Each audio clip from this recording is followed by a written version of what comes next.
ሰላም እንደናችሁ ዛሬ የማሳያችሁ የመርጉጋ አሰራር ነው ማለት ነው። እንዴት በቀላሉ ማዘጋጀት እንደምንችል አሳያችኋለሁ።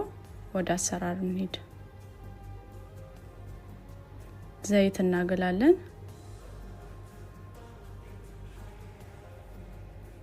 ቀረፋ፣ ቅርንፉድ፣ ሄል፣ ከሙንና የላውሮ ቅጠል ተጠቅሜያለሁ። እንዲሁም ሽንኩርት ቡኒ እስከሚሆን ድረስ እንጠብሰዋለን ማለት ነው።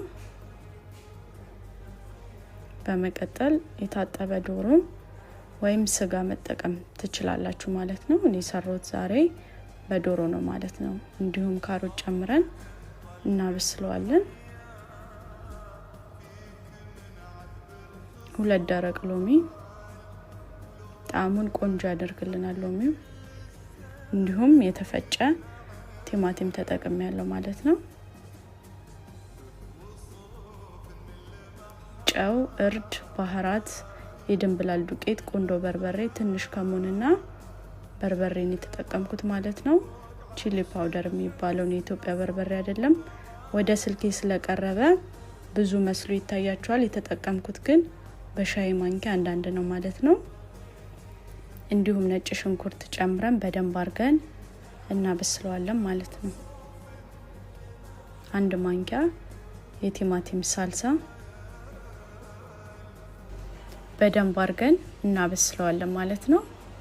በመቀጠል ድንች እንጨምራለን። የፈላው ትንሽ ጠብ እያደረግን እናበስለዋለን። ድንቹ ግን ሙሉ ለሙሉ መብሰል የለበትም ማለት ነው።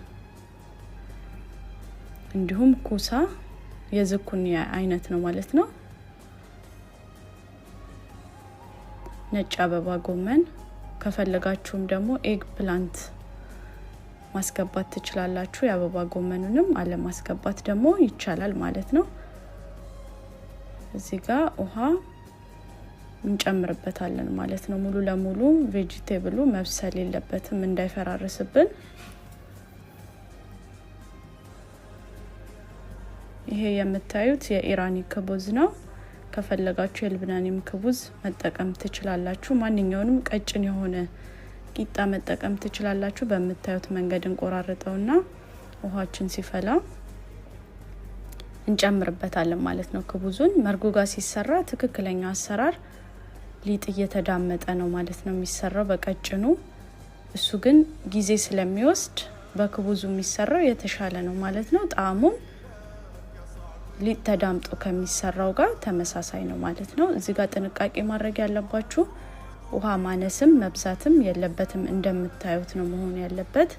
እሳታችንን ቀንሰን ከ10 እስከ 15 ደቂቃ እናበስለዋለን ማለት ነው። ከ15 ደቂቃ በኋላ እንደምታዩት ቆንጆ ሆኖ ደርሷል። አልደረቀም፣ እንዲሁም ደግሞ ብዙም ውሃ አልበዛበትም ማለት ነው። መካከለኛ ነው። ለአበላል አመቺ ነው ማለት ነው። ሁላችሁም በየቤታችሁ ሰርታችሁ ሞክሩት። ከወደዳችሁት ላይክ፣ ፎሎ፣ ሼር አድርጉኝ ባይ